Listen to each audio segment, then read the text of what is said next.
Hola, ¿qué tal? Bueno, pues hoy vamos a hablar un poco sobre un cáncer de colon, que es un tema de oncología y es muy importante porque a nivel global, pues el cáncer de colon se encuentra en tercer lugar en cuestión de incidencia y en mortalidad se encuentra en segundo lugar. Esto según los últimos datos que lanzó la PAO. En México sucede el mismo caso, el cáncer colorectal se encuentra en tercer lugar, en primer lugar se encuentra el cáncer de mama en cuestión de incidencia, en segundo lugar el de próstata y en tercer lugar cáncer colorectal con 7.8%. Existen los factores que generan riesgo de tener cáncer colorectal, aquellos factores que aumentan este riesgo y factores que disminuyen el riesgo, que se encuentran de color verde. En los factores que aumentan el riesgo, existen los factores que son modificables y los que son no modificables. Aquellos que son no modificables encontramos factores hereditarios como síndrome de cáncer colorectal hereditario o historia familiar positiva, cáncer colorectal, donde vamos a encontrar a pacientes que tengan un familiar de primer grado que haya sido diagnosticado con cáncer colorectal antes de los 60 años, o dos familiares de primer grado que hayan sido diagnosticados con cáncer colorectal a cualquier edad, o tres familiares en línea vertical que hayan sido diagnosticados con cáncer colorectal a cualquier edad. En factores que son no modificables, también tenemos la etnicidad, o sea, la etnia, como los afrodescendientes. También tenemos el género masculino.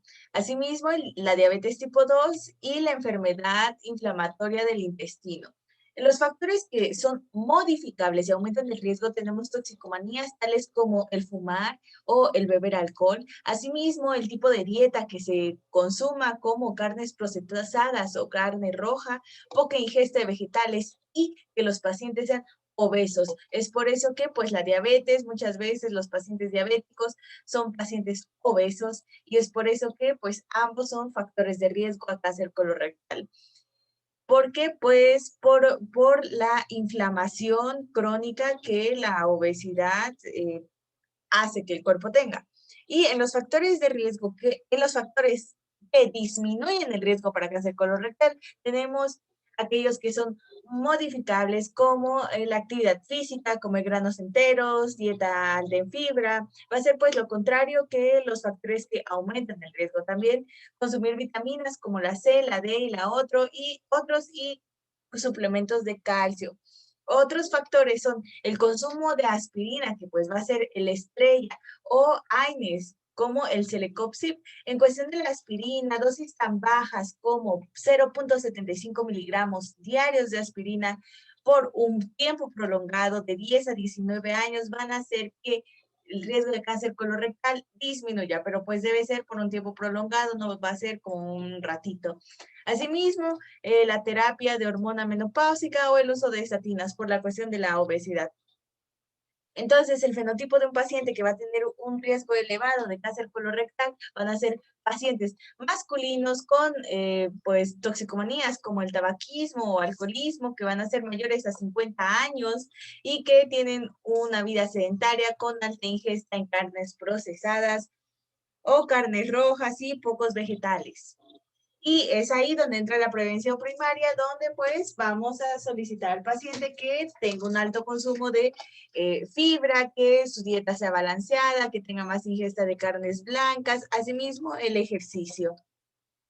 Existen varios tipos de cáncer colorectal. Vamos a tener el cáncer esporádico, que va a ser el principal tipo de cáncer que se presenta. El cáncer esporádico este término se ocupa para definir a aquellos pacientes que no tienen historia familiar positiva a cáncer colorectal o no han heredado algún síndrome. Y estos casos son la mayoría de los casos. Entonces, la mayor parte de los pacientes van a tener un cáncer esporádico. Otros cánceres que se tienen van a ser el cáncer familiar, el cáncer hereditario, que es relacionado a pólipos, y el cáncer hereditario no relacionado a pólipos o síndrome de Lynch. El síndrome hereditario relacionado a pólipos, pues tenemos, por ejemplo, la poliposis adenomatosa familiar, que se caracteriza por tener en todo lo que es el colon más de 100 pólipos, o también tenemos la poliposis adenomatosa juvenil o la armatosa.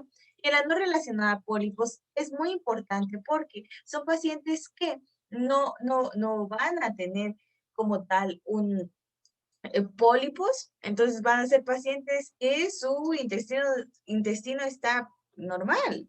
Y estos son los pacientes con síndrome de Lynch.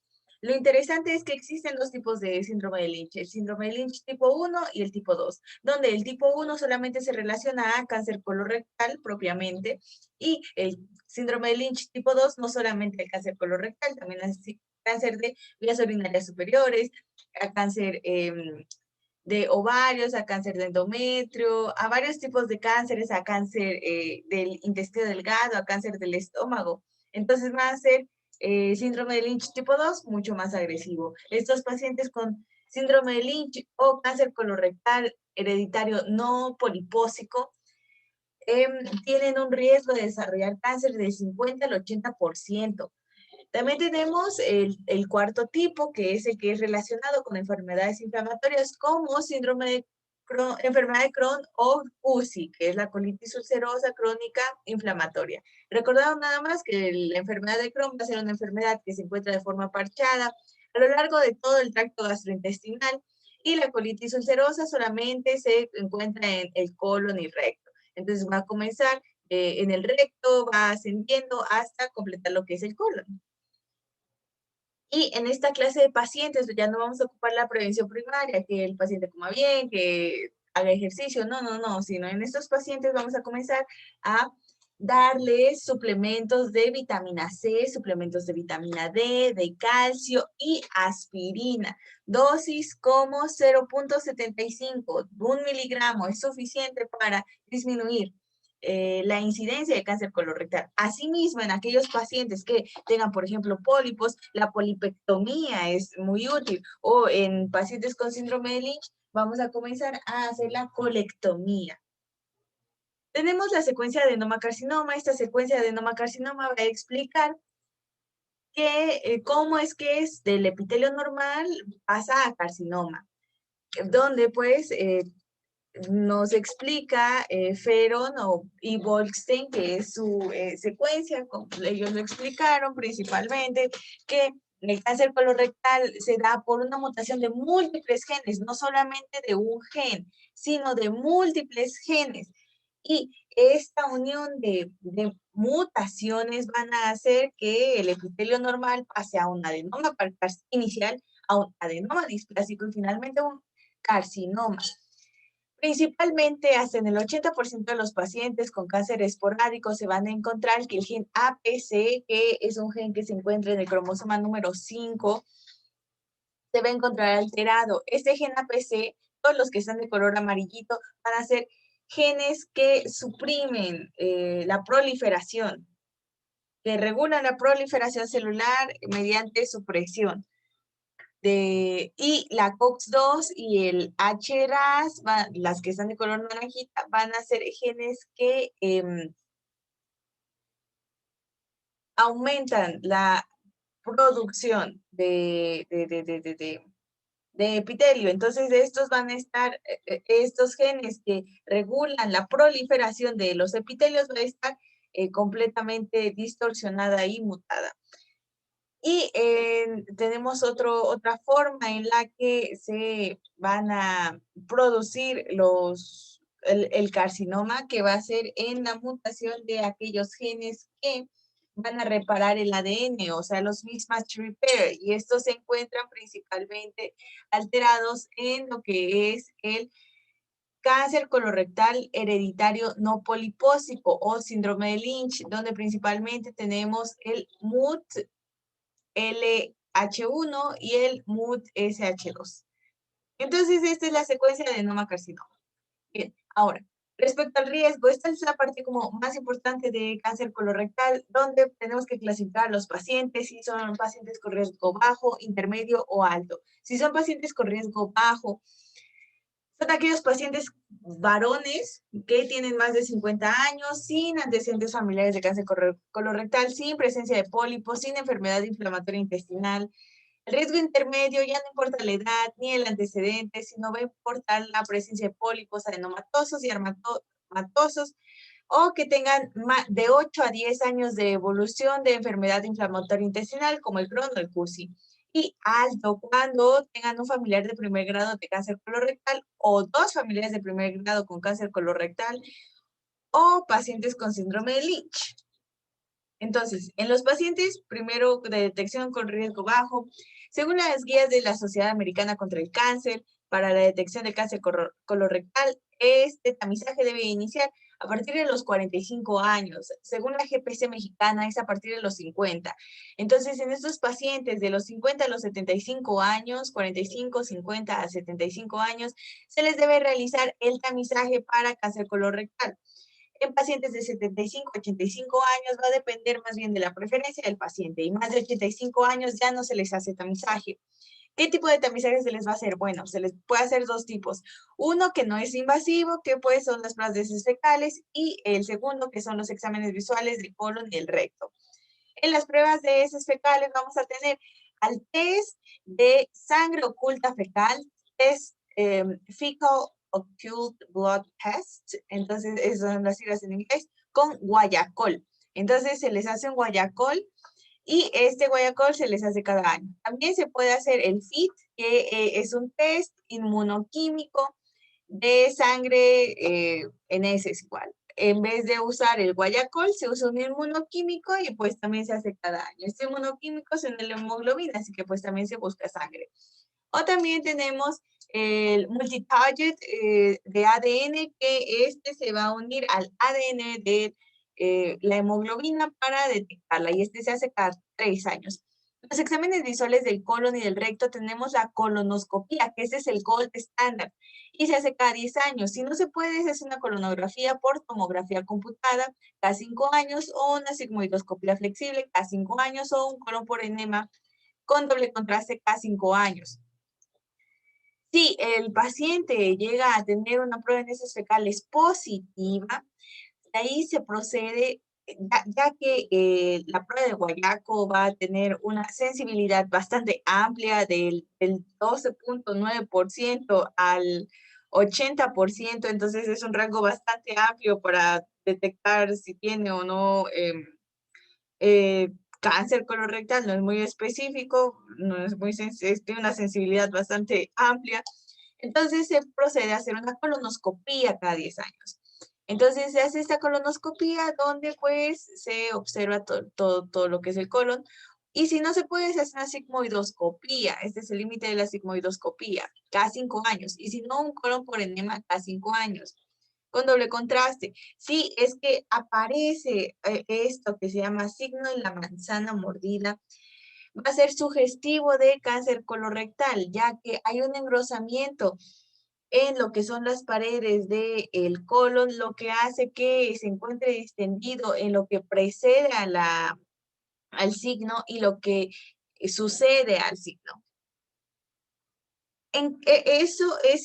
Lo que hablamos hasta acá son en pacientes de bajo riesgo, pero ¿qué es lo que sucede en pacientes con mediano o alto riesgo de cáncer colorectal? Entonces, lo saqué de una revista de gastroenterología en el 2019, entonces reciente, y pues depende del riesgo. En estos pacientes con alto riesgo se va a hacer una colonoscopía. Lo único que va a variar va a ser la cantidad de años, a qué edad se inicia y qué periodo de tiempo se va a hacer la colonoscopía. Pero la colonoscopía es el gold. Entonces, en pacientes con una historia familiar positiva, donde un pariente de primer grado tenga cáncer colorectal diagnosticado antes de los 60 años, o dos familiares de primer grado a cualquier edad, o tres familiares en línea vertical, estos pacientes se les debe hacer una colonoscopia cada 5 años, iniciando a la edad de los 40 años o 10 años antes de la persona más joven que tuvo cáncer colorectal. Si tiene una poliposis adenomatosa familiar clásica, se debe hacer anualmente, ya no cada 5 años, anualmente, iniciando desde los 12 a 14 años hasta la colectomía. Y si tiene una poliposis adenomatosa familiar atenuada, se debe iniciar a partir de este tamizaje a partir de los 20 a 25 años.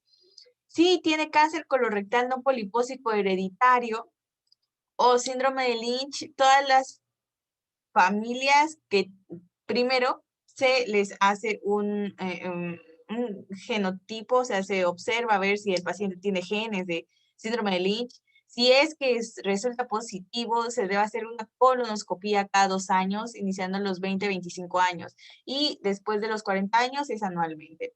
Y si el paciente tiene una enfermedad inflamatoria intestinal como síndrome de Crohn o CUSI, después de 8 a 10 años de evolución, debe hacerse el escaneo 2 a 3 años, cada 2 a 3 años.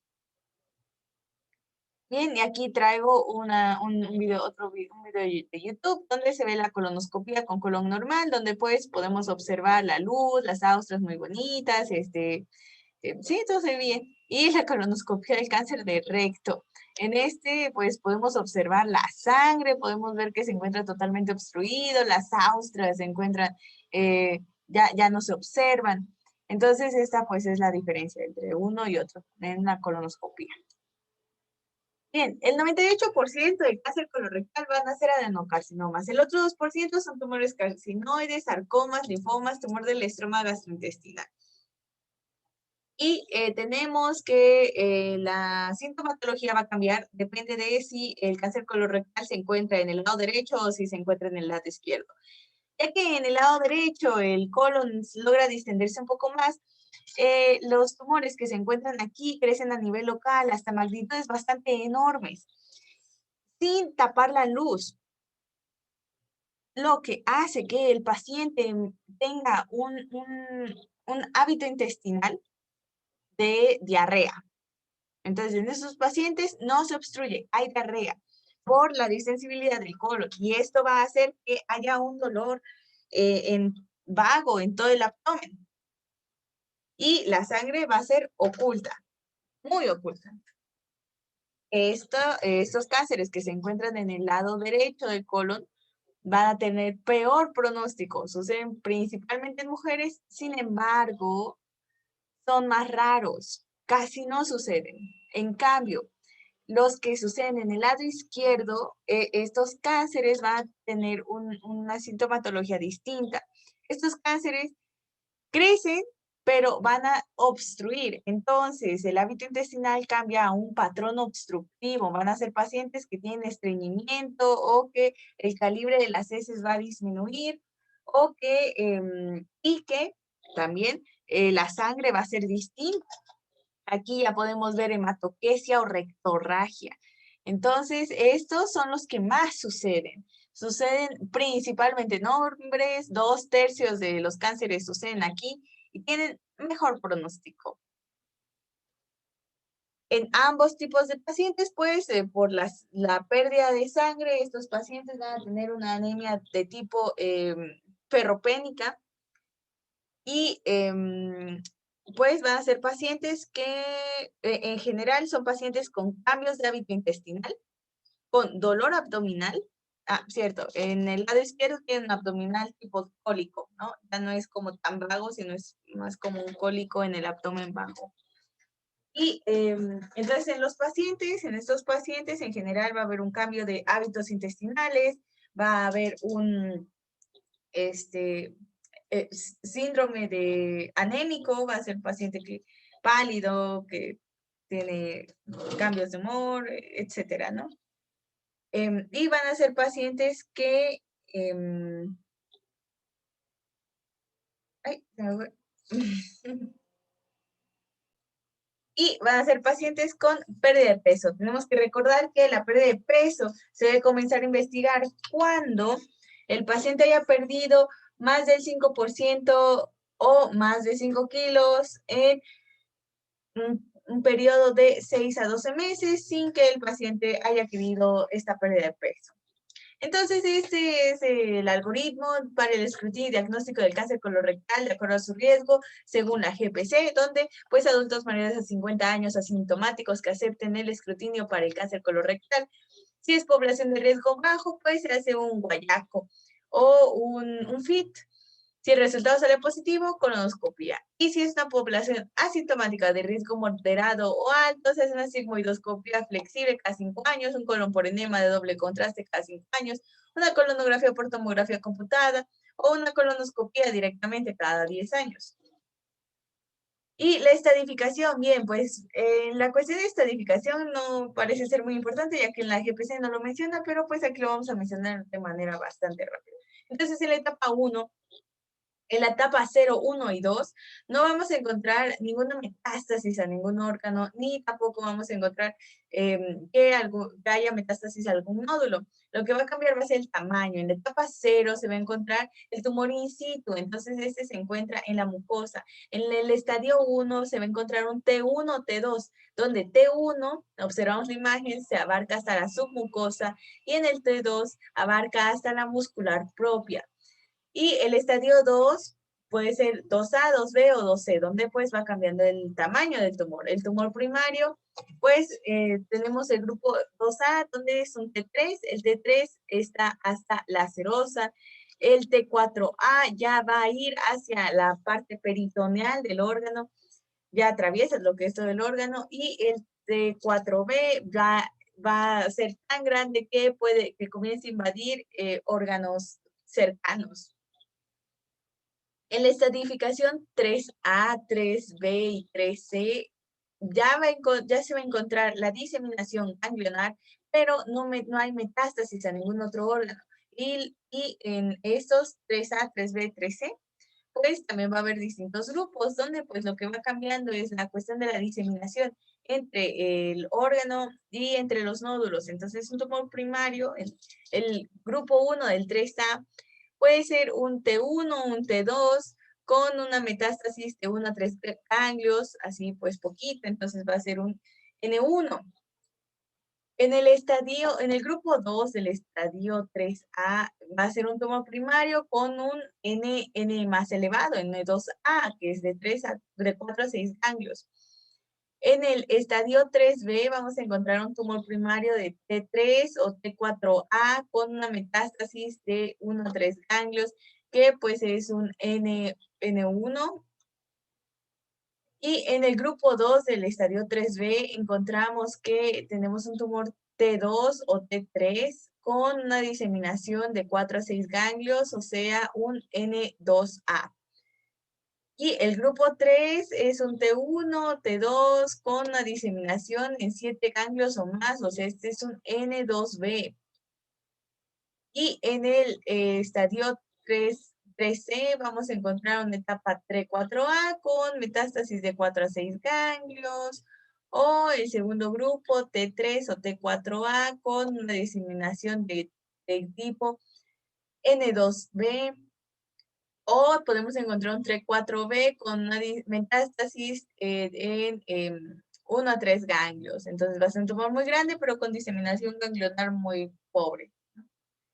Y en cuanto a la diseminación, para hablar sobre metástasis, ya que el estadio 4 se caracteriza por las metástasis, debemos hablar un poco sobre cómo es que se dan estas metástasis. Principalmente las metástasis se van a dar a hígado, y esto sucede porque las metástasis están relacionadas principalmente con el drenaje venoso. Y recordamos que el drenaje venoso del colon se va a dar principalmente hacia la cava. Sin embargo, hay un 30% del cáncer que se puede ir hacia pulmón. Y esto sucede porque recordamos que las rectales, las venas rectales, está la rectal superior, rectal media y rectal inferior, donde la rectal media y la rectal inferior van a drenar hacia las ilíacas internas, de ahí hacia las comunes y de ahí hacia la cava. Y de ahí pueden irse a pulmón principalmente. En cambio, pues la hipogástrica superior y la hipogástrica inferior, pues van hacia la cava, entonces pues la mayor parte de la diseminación se da a hígado. Y finalmente la etapa 4, que es 4A, 4B, 4C, cualquier T, cualquier N en todos, lo único que va a cambiar va a ser las metástasis. En el estadio 4A, lo que cambia es la metástasis a un órgano. En el 4B es metástasis a un órgano o más. Y en el 1C va a ser metástasis a la cuestión peritoneal. Y también, finalmente, debemos hablar un poquito sobre pólipos de colon. Entonces, existen diferentes estratificaciones, como clasificaciones de pólipos. Tenemos la llamada, también tenemos la clasificación de París, ¿no? Entonces, pues aquí lo resumí como un poco. Están los pólipos según la llamada. Tenemos que son ligeramente elevados, los sésiles, subpedunculados o los pedunculados. Entonces, pueden ser sésiles o pedunculados, también pueden ser no neoplásicos o neoplásicos. Si son no neoplásicos, puede ser inflamatorio, hermatomatoso, hiperplásico, mesenquimal, o neoplásico, como los adenomatosos, que pues son los que suceden principalmente. Y tenemos en estos los convencionales y los aserrados. Recordamos nada más que aquí lo importante es que los vellosos, los pólipos vellosos van a ser muy cancerígenos y los tubulares son más benignos. Entonces, el riesgo de malignización se va a ver en el tamaño, el grado de displasia y la arquitectura, donde pues los vellosos van a ser más peligrosos. Y también puede ser pólipos simples o pólipos avanzados, ¿no? Como un adenoma velloso más de 1 centímetro, displasia de alto grado. Y pues así es como se ven en la microscopía. Y pues ya, eso es todo. Gracias.